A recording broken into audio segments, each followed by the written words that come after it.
One of the worst things someone can call someone else is nice. Like if someone says, "Oh yeah, that person, they're very nice." Nice is like vanilla. It is someone that doesn't really establish who they are. So what they do is they just be this little gray area that they know they're not going to rustle anyone else's feathers. So when you meet someone, or if someone says about you, "Oh yeah, that person's really nice," it's not a good thing. Being called nice is an insult. It is literally like you should be mortally offended. You should be like, "Don't ever say that again." But you'll be nice, so you won't say that. You'll say, "Yes, I'm just a nice person." I've seen my dad say that before. He's like, he always says the same thing when I talk to him because I try to shake him up out of the nice guy stuff. I'm like, just want to shake him. Like, "Dad." He's like, I just believe, from his perspective, it's always doing the right thing. Of course, that's a good thing, not even just a nice thing. But the nice thing sometimes is wanting to be considered a good person, wanting to be nice, wanting to be someone that is mitigating tension. I don't want anyone else to feel tension, so I'm going to be nice and make sure that I'm in this little comfort zone so that no one else disapproves of what I want to say. Now, here's the other thing with being nice when it comes to relationships. It doesn't feel safe to be in a relationship with a nice person. Now, nice, let's first off define nice and kind. They're very different things. Kind is unconditional kindness. You could say, well, you can't use the same word in the definition, Aaron. It's unconditional compassion. Someone that is kind, it's because it's who they are. I care and I'm going to do this, and even if you don't get it, even if you don't give it back, even it's not like I complimented you and I expect a compliment back. I said happy birthday to you and you didn't say happy birthday back to me. That's not kind. That's nice. That's manipulative. So what happens is with kind, unattachment to outcome. If they get it, if they don't get it, it's okay. I'm doing this because it's who I am. It's unconditional. Now let's look at nice. Okay? Nice. I'm going to say this to you. I'm going to do this for you. And you are going to then reciprocate by not giving me tension. And if I give you these things and you don't recognize it, how nice and good of a person I am, I will then feel very uncomfortable. But I probably won't say anything. I'll just be like weird about it. I'll feel offended. Because the manipulative tactic of being nice didn't get me what I wanted. Now here's the crazy thing. Being nice will never get you what you actually want. You think, here's like, for example, you look at people that are very nice in the job setting. Use my dad as an example for this. My dad is extremely good at what he does. He's a fire investigator. He was in the fire department for like 20 years. Now he works for a different company. But he is someone who's very good at what he does. He was known for it in the fire department stuff in Vegas. However, I remember at one point he had the opportunity to get a raise. Not a raise, a promotion. To go from being like really good at what he does in this thing, taking a lot of calls and doing all the reports and, as a fire investigator, to being like the manager of managing other people. And I remember he had the opportunity for this, but they ended up choosing someone else. And I remember talking to my dad about this because I could tell deep down he really wanted it. And he probably didn't think it was fair that they chose someone else from even like a different division, even though he liked the person and everything. But I could tell that one of the reasons he didn't get it was just because he is nice. And they probably didn't see him as able to maybe manage other people, to have that sternness or to have that follow through in that way. And he was also someone that they offload crap loads of work to him and he always says yes. Instead of putting up a fight or even expressing how he feels, that it's like too much. Even the other day I was talking to my dad and he's like working for a company now where it's like an insurance company and he travels all around and does like fire investigations for different places in different cities and stuff like that. And he was telling me that they're just, and he loves what he does. So like they'll give him all these calls, all this work, and he's constantly traveling, and then they expect reports from him very fast. He's like, well, you're giving me literally 15 like fires I have to write reports on, and on my off days, I'm just traveling to the other place. I don't have time to do it. I'm like, Dad, did you express that to them? He's like, oh, I will. No, but I will. Like, just express it, share it. Because here's the thing, being nice, okay, look, in a job setting, being nice is guaranteed to not get you the promotion. Why? Because it's also like you don't know who the person really is if they're not expressing how they really feel. You don't know who they really are. You don't know what they really are like. And it doesn't feel safe to be around that. Think about it in relationships. If you have someone that's a friendship or a relationship and they're just really nice, you're like, what do you like to eat? I like this. Me too. Everything is me too.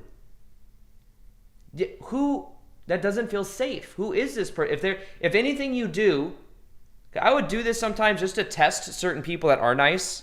Not in a judgmental way once I find out they're nice, but sometimes I'll test that barometer just to see how far you could push it. And then it's like I'm joking, so I'm not like doing it to like manipulate, but I'm like, wow. And I'm just kidding. But it's like people will do that, and the belief is if I'm nice to this person or I'm nice in this relationship, I'm going to get what I want. Think about that of a nice guy. A nice guy is someone who isn't centered in themselves and is kind of bending like spaghetti to whatever the other person wants in order to get their validation, love, or whatever. But what happens is their belief is, if I'm really nice and I play in this middle zone right here, then you are going to give me love and approval. And of course, that doesn't work. Why? Especially when it comes to masculinity, because it lacks the masculine groundedness. It doesn't feel safe.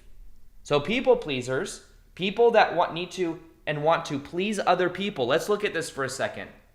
Let's look at there's a way out of this, and the way out is by going in. But you will find that if you do what I share with you in this video, you will be more magnetic. People will be more attracted to. You will literally make more money and get promotions more often, or find yourself elevating your life because you will develop a new relationship with something that is called tension. That's it. Tension is what is avoided by the people pleaser or the empath, the nice guy. And the only way to transform your life is to actually lean into that tension. The more you lean into the tension, the more you redefine yourself. The more success comes as well. Let's look at this for a sec though. Let's look at how the people pleaser just is not authentic at all. So when you're a kid, you come out of the womb, you start growing up, and then maybe mom or dad don't approve of something that you do. Maybe you have an abusive parent growing up. And in the moment, there's tension in the household. There's tension inside of yourself. And in order to avoid the tension, there was a choice that was made. I don't want to feel this tension. So what I'm going to do is I'm going to become this persona. I'm going to create this persona that is called the people pleaser or the nice guy. And this pleaser has got this halo effect, the wings. I am an angel. I am a good person. And I'm just going to be this amazing good person for whoever I'm working for or whatever person I'm dating. I'm going to be just this perfect person. And my job, my superpower is I am a tension dissolver. It's like you got a lasso or something and you're able to like go around with this superpower, and you just put your lasso around someone and you just dissolve their attention immediately. And then they're good. And the belief is, if I do this, I will be loved. I will be attractive. I will be abundant. Everyone is going to like me. But it's all surface level and it's a persona. The word persona literally means mask. Now, the reason this whole persona is created is because there's an avoidance of tension. I don't want other people to feel tension. If they feel tension, then I feel tension. Why? Why is that tension being avoided? Because when you were a kid, here's you and your energy field. Here's your mom and your dad, who you think are literally God, by the way. You literally think your parents are God. So you don't know it subconsciously, but like what basically happens, there's also a certain level of shame here. Shame means I'm broken. There's something wrong with me. In order to fix what's wrong with me, I need to be perfect. I need to be who dad and mom want me to be. Now here's the thing. If mom and dad were some level not meeting your needs as a kid, you don't want to view your parents as bad because your parents are God and they contribute to your survival. Can you imagine if you had to think of your parents as bad, but like they're the core basis of your survival as a little kid? So instead, you say, okay, it's not because mom and dad can't meet my needs or they're incapable or anything. It's because I am broken. There's something wrong with me. But what then happened is, as a kid, you expanded your energetic field to include mom and dad. So now what happens, instead of your energetic field feeling individuated and in your own sense of self, knowing that it's okay to be polarizing because that's their stuff, not yours, the idea is, okay, in order to make mom and dad happy, I need to be perfect. I need to be nice. I need to be right in the middle of this little gray area. Now, the thing is if you didn't experience the approval or validation from mom or dad growing up, many times what can happen is those are the things you value the most, and those are the things that you will seek. If you didn't feel loved growing up, you will exchange love for being liked. So think about that. So it's like, how many social media likes do I have today? Do people like what I'm saying? Am I approved of? Do people at my work like me? And the thing is the question really is, do I like me? And then what people do is people pleasers abandon themselves for everybody else. I am a halo, angelic person that dissolves tension, and I will abandon myself to make everyone else happy, because that's my role in the family. That's my role. That's what the belief is. Now, remember, this is a manipulative tactic. It is still deep down manipulative because the safety is not being found inside. The safety is then looking for it on the outside. But then it also has to control. Why does the manipulation have to be there? Because you have to control other people to feel safe. Remember, you've included your field to include mom and dad. And then mom and dad, as you get older, become boyfriend, girlfriend, becomes your boss, becomes your co-workers. I need to manipulate all their perspectives to ease tension so that they like me. That's why you have to be manipulative. Now, the key to this is the awareness of when you're doing it. Becoming aware that there's this manipulative tactic of trying to control other people, and that doesn't feel safe. Now, it doesn't feel safe because, remember, also as a kid, what happened is in the bottom 3 chakras, which have to do with being grounded, you may have not felt safe. So what'd you do? You moved it up to the 3rd eye so that you can intuitively connect to mom and dad in your environment to feel safe. Now, the thing is you're looking for the safety over here. It's almost like you're looking for your 3 chakras around everyone else. Think about that. It's like, as a kid, you can feel grounded in your own sense of self, individuated, knowing that you can be who you are, even if it's polarizing, because you feel safe here. But what you do as a people pleaser or a nice person is you take that energy out of here, it goes into your 3rd eye, and you project it out to everyone else. You're like, okay, I have to manipulate this. It's all done subconsciously, but it's like you're looking on the outside for the safety. The key is to create the safety on the inside. Creating safety inside of your own body. Understanding that as you do, you will actually get what you want. That's the key of this whole video. Is you think it's out there, it's in here. Here's the funny thing.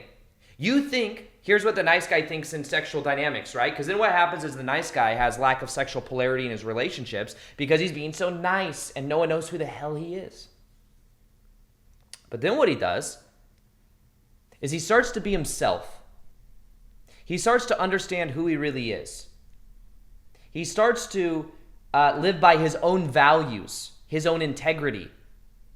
Normally, he would hold in something that he wants to say or setting a boundary, or someone's treating him a certain way.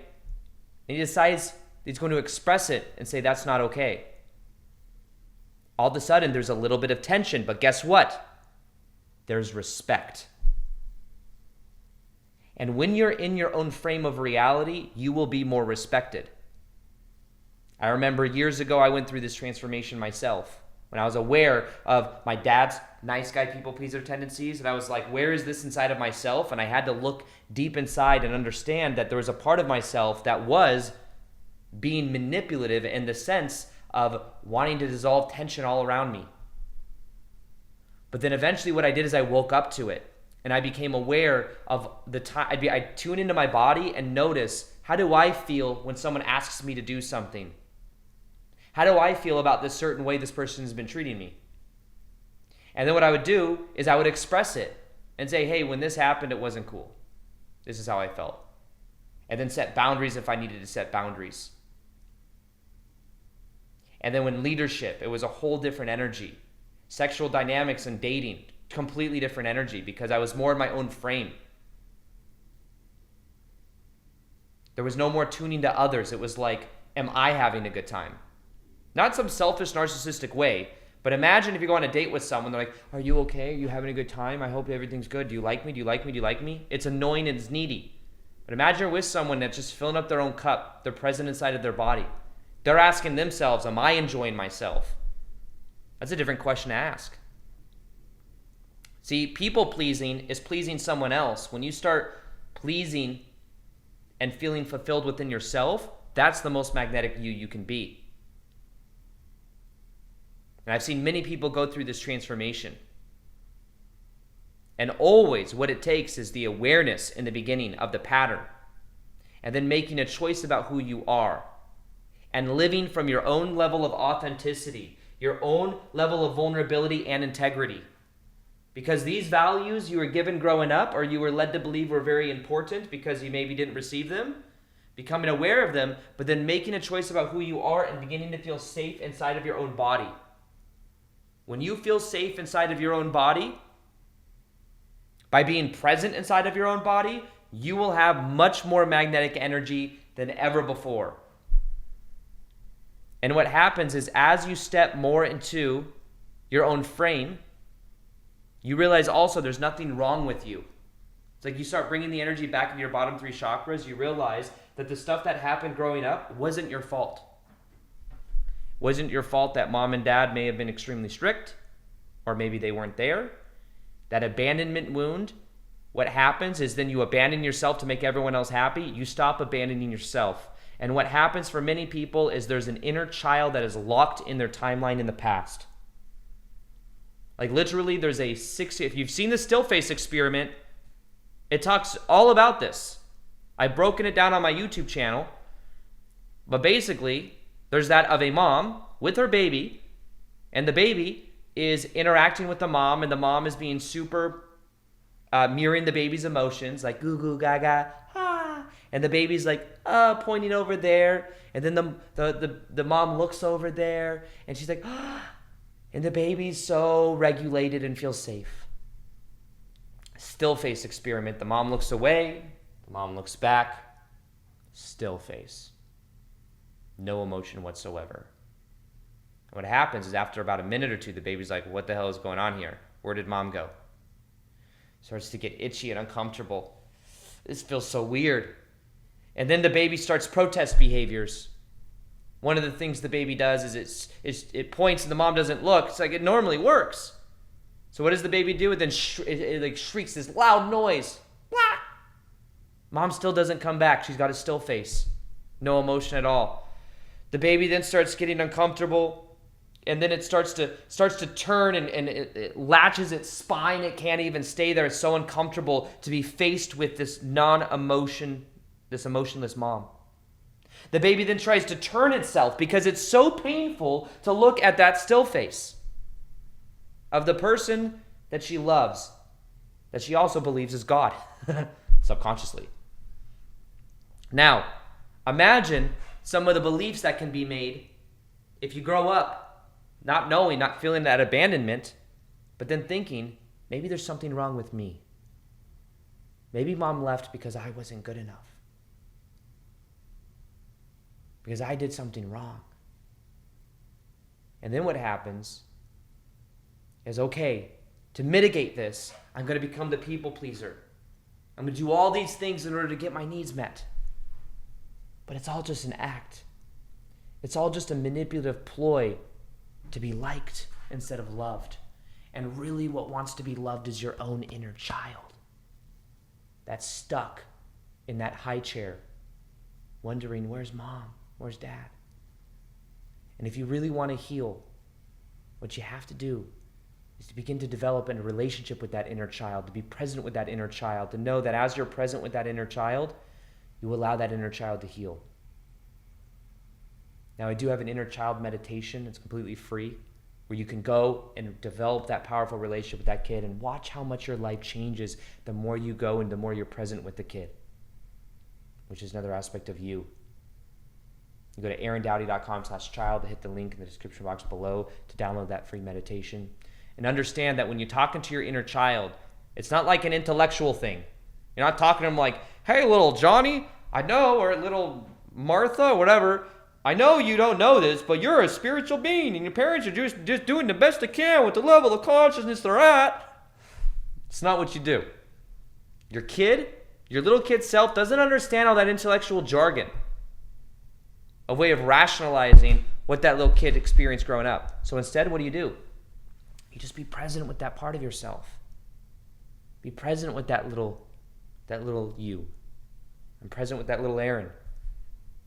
And as I am, I start to feel the safety inside of my body again. I start to feel more present. And it eases a part of ourselves that's been locked in that timeline, and then it opens up so much more of a magnetic energy, and then you realize you can be who you really come here to be, and it's okay to be yourself. So if you want to learn more also about the still face experiment, I'll go ahead and put that video right here. Watch this video for a complete breakdown of the protest behaviors and all of it. You can check it out right here.